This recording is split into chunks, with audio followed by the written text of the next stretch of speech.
سے بھی. تو اس میں احتیاطی تدابیر تو یہی ہے کہ ماسک کا استعمال کریں. جب بھی آپ جاتے ہیں تو یہاں سے اپنے ساتھ یعنی کچھ مقدار میں 8 10 15 کچھ ماسک اپنے ساتھ لے کے جائیں جو ڈسپوزیبل ہوتے ہیں, 1-2 دفعہ اس کو استعمال کر کے پھینکا جا سکتا ہے. تو وہ ایک دن میں ایک اگر استعمال کر لیتے ہیں تو وہ اس سے آپ کافی حد تک اپنے آپ کو پروٹیکٹ کر سکتے ہیں. اور اس کے علاوہ جو نارمل زکام اور کھانسی وغیرہ کے جو ادویات ہیں وہ بھی ٹیبلٹ کی شکل میں, کیونکہ جب آپ وہاں جائیں گے تو شربت کو سنبھالنا اور یہ سب کچھ بہت مشکل ہو جاتا ہے.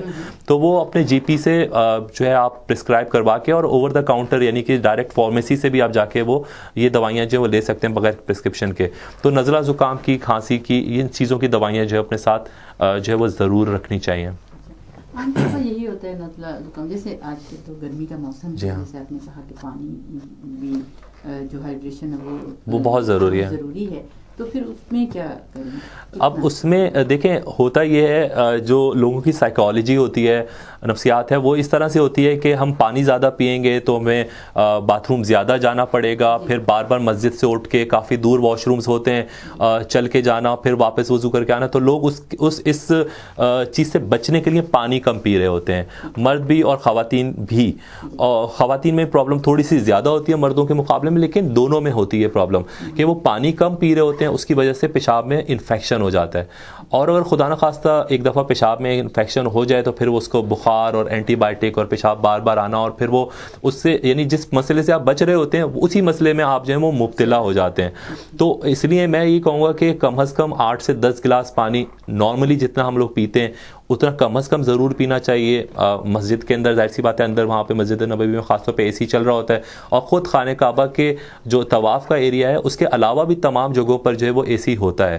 تو آپ جتنا یعنی طواف کر لیا اس کے بعد پھر دھوپ سے بچ کے آپ واقع سائے میں بیٹھے ہیں جہاں پہ کہ اے سی وغیرہ چل رہا ہوتا ہے. اور آب زمزم جس کا کہ یعنی لوگ جو ہیں وہ یعنی تصور بھی نہیں کر سکتے عام طور پہ, یہاں پر تو اس کو سعادت سمجھ کے ہم لوگ پیتے ہیں, تو وہاں پر وہ اتنی وافر مقدار میں موجود ہوتا ہے. تو اس سعادت سے بھی آپ کو زیادہ سے زیادہ فائدہ اٹھانا چاہیے. جتنے دن ہیں کوشش کریں کہ زیادہ سے زیادہ جو ہے وہ آب زمزم پی سکیں اور وہاں پہ پانی کا استعمال زیادہ سے زیادہ کر سکیں. اب تھوڑا سا مختلف ہے, جیسے اب کنسٹرکشن ہو رہی ہے تو وہ بھی ذرا مسئلہ ہے, تو اس میں پوری بہت زیادہ, جیسے آپ نے کہا کہ اے سی ہیں وہ بہت ابھی کچھ اتنا زیادہ نہیں ہے. مکہ مکرمہ کی جب ہم بات کرتے ہیں تو یہ بھی مشکل ہوگی, بہت سا چلنا پڑے گا, بہت گرمی بھی تھوڑی سی زیادہ ہے.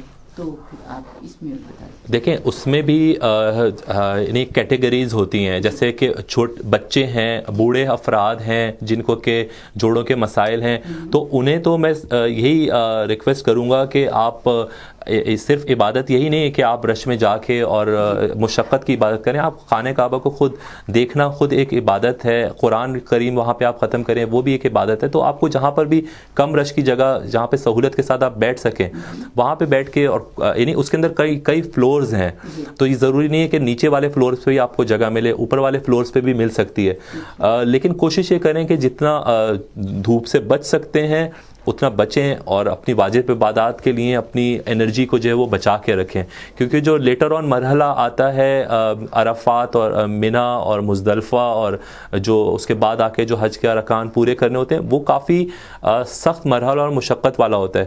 تو میں یہ کہوں گا کہ اپنی واجب عبادات کو بچانے کے لیے کوشش کریں کہ زیادہ سے زیادہ آپ شروع میں آرام کر لیں اور اس مشقت سے بچیں جس میں کہ آپ زخمی ہو سکتے ہیں یا کولیپس ہو سکتے ہیں ڈی ہائیڈریشن کی وجہ سے. ڈاکٹر صاحب آپ نے جیسے کہا کہ فلو جو ہے وہ بہت عام ہو جاتا ہے, تو اس میں پھر ہمیں تھوڑا بتا دیجیے کہ کس طرح سے ہم جو وہاں پہ افراد ہیں وہ اپنے آپ کو بچا سکتے ہیں. جیسے کہ میں نے عرض کیا پریونشن جو ہے اٹس بیٹر دین کیور, ٹھیک ہے. تو ایک تو ویکسین کی ہم نے بات کی کہ فلو ویکسین جو ہے وہ لے کے جانا چاہیے, لیکن اس کے باوجود سینکڑوں قسم کے وائرسز ہیں جو کہ فلو کاز کر سکتے ہیں. اس میں یہ کہ آپ جتنا فاصلہ زیادہ رکھ سکتے ہیں اس سے آپ بچ سکتے ہیں. اپنے آپ کو اپنی ہائیجین کا خیال رکھیں, ماسک کا استعمال جو ہے جیسے میں نے آپ کو عرض کیا وہ کریں, اور کھانے سے پہلے آپ کو ہاتھ ڈیفینیٹلی دھونے چاہیے. وہاں پر اتنا زیادہ رش ہوتا ہے کہ ان چیزوں کا لوگ خیال نہیں رکھ پاتے, لیکن اس کے باوجود جتنا اپنی صحت کا اور اپنی ہائیجین کا جتنا خیال، صفائی ستھرائی کا جتنا خیال رکھ سکتے ہیں اتنا خیال جو ہے وہ رکھنا چاہیے. اور آپ نے بالکل صحیح کہا کہ وہاں پہ اب کنسٹرکشن ہو رہی ہے بڑے پیمانے پہ، اور کچھ جگہیں بن بھی گئی ہیں، کچھ نہیں بھی بن پائی ہیں. تو اس کی جو مٹی ہے، اس کی جو دھول ہے، اس سے بھی بچنا جو ہے وہ بہت زیادہ ضروری ہے.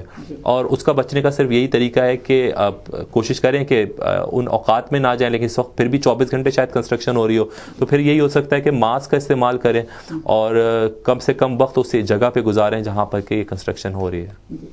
جی ڈاکٹر صاحب، اور جیسے بالکل عام بیماریوں کی جو کہ چھوٹی چھوٹی تو ہیں مگر یہ کہ مسئلہ ہو جاتا ہے، اس میں فلو، نزلہ، زکام، کھانسی آ گئی. اس کے علاوہ ڈی ہائیڈریشن بھی آپ نے ہمیں بتا دی، بعض دفعہ ڈائریا بھی ہو جاتا ہے اکثر. اب اس کے اندر جو چیز امپورٹنٹ ہے، دو ہیں چیزیں اس میں. ایک تو بات جو ہے وہ یہ ہے کہ جسے کہتے ہیں کہ عام طور پہ ویسے وہاں پر ڈائریا سے زیادہ کانسٹیپیشن کا پرابلم ہوتا ہے. میں آپ کو اپنے ایکسپیرینس سے بتا رہا ہوں کہ وہاں شاید کیونکہ وہاں پہ بہرحال گورنمنٹ کی طرف سے ڈاکٹر صاحب سے ان کا ایکسپیرینس بھی ضرور پوچھیں، کیونکہ ماشاء اللہ سے کافی بار یہ حج جو ڈاکٹرز ٹیم ہوتی ہے اس کے ساتھ وہ جا چکی ہیں، تو ہم ضرور ان سے تو اس میں جی ہاں بالکل عام جہاں سے جو پیشنٹس جاتے ہیں حجاج کرام اور جو وہاں ہوتے ہیں تو وہ آپ.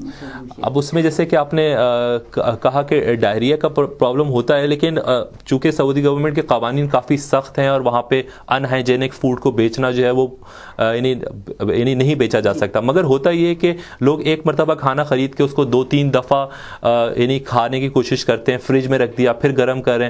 تو اس چیز سے اوائڈ کریں، صرف اتنا لیں جتنا آپ کو کھانا ہے، اور اس کے بعد آپ اس کو بچا کے رکھ رہے ہیں اور اس کے بعد وہ خراب ہو کے پھر وہ کھا رہے ہیں تو ڈیفینیٹلی اس سے تو بیمار ہو سکتا ہے. موسم ہے، گرمی کا موسم ہے. اس میں آپ یہ نہیں سمجھیں کہ ایک وقت بھی آپ کھانا بچا کے اور اگلے ٹائم پر کھا لیں گے. برگر ہے اور ایون سالن روٹی بھی جو ہے، تو میں نہیں سمجھتا کہ اس کو یہ کرنا چاہیے. کم لیں اور اس کو ختم کریں اور اس کو جو ہے وہ ڈسپوز کریں. تو اس چیز کا خیال رکھیں. اور اگر خدا نخواستہ ڈائریا ہوتا ہے تو یہ ایک لگنے والی چیز ہوتی ہے، فوری طور پر میڈیکل ہیلپ لینی چاہیے. اور بہت ساری وہاں پہ ڈسپینسریز موجود ہیں جہاں پہ کہ آپ کو اینٹی ڈائریلز اور اینٹی بایوٹکس جو ہیں وہ وہاں پر مل جاتی ہیں اور آپ وہاں پہ لے سکتے ہیں.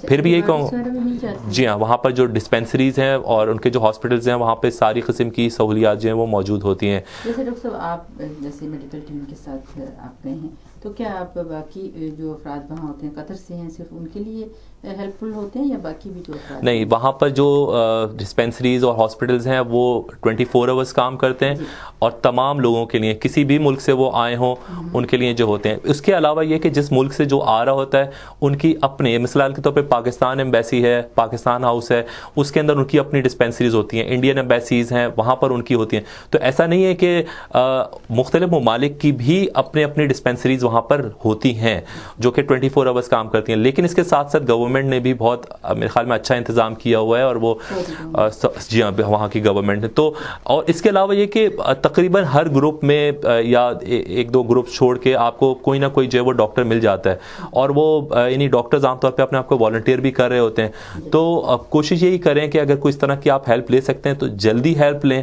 کیونکہ اگر خدا نخواستہ یہ چیز بڑھتی ہے تو پھر آپ کا جو اصل ارکان ہیں حج کے وہ متاثر ہو سکتے ہیں. ڈاکٹر صاحب، سب سے اس وقت جیسے گرمی کا موسم ہے تو جو سن اسٹروک ہے اللہ نہ کرے، یا دھوپ سے کیسے بچا؟ جی ہاں، یہ آپ نے بہت ہی ویلڈ کوشچن کیا ہے اور بہت ہی ضروری بات آپ نے کی ہے. اور آپ کو خود اندازہ ہوگا کہ یہاں سے اگر کوئی بائی روڈ مثال کے طور پہ مکہ جا رہے ہیں، تقریباً 15-16 گھنٹے کا سفر ہے اگر بغیر اس کے کریں، ورنہ 24 گھنٹے سے زیادہ لگ جاتے ہیں.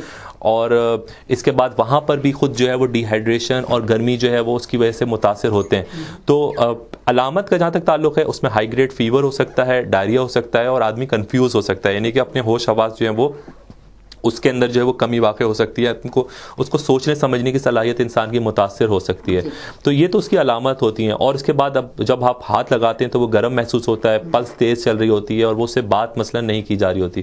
پہلی چیز جو ہے وہ یہ کہ اس کو اٹھا کے اور آپ سائے کی جگہ پہ لے کے جائیں، اس کو اوپر ٹھنڈے پانی سے اس کو یعنی اس کو جو ہے آپ پوچھیں اس کو، اور ٹھنڈا پانی اس کے اوپر ڈالیں، اور کوشش کریں اگر وہ پانی پی سکتا ہے تو اس کو پانی پلانا جو ہے وہ آہستہ آہستہ کر کے شروع کریں. اس کے کرنے سے پہلی چیز جو ہے وہ یہ کہ آپ اس کا ٹیمپریچر کنٹرول کر رہے ہوں گے, اس کے اندر ہیٹ ایگزاشن جو ہو رہی ہے اس سے آپ اس کو بچا رہے ہوں گے, اور اس کے ساتھ ساتھ اس کے اندر پانی کی جو کمی ہو جاتی ہے اس کو آپ پورا کر رہے ہوں گے. اور اس کے ساتھ ساتھ فوری طور پر اس کو جتنا جلدی ہو سکے اس کو میڈیکل کیمپ میں لے کے جائیں, اور اس کو جا کے جو اس کو ڈاکٹر کا معائنہ کرے گا اس کو, اور زیادہ یعنی تقریباً اس کے چانسز ہیں کہ اس کو فوری طور پر ڈرپس لگائی جائیں گی, اور ڈرپس کے ذریعے سے اس کو جو ہے اس کی پانی کی کمی کو جو ہے وہ پورا کیا جائے گا.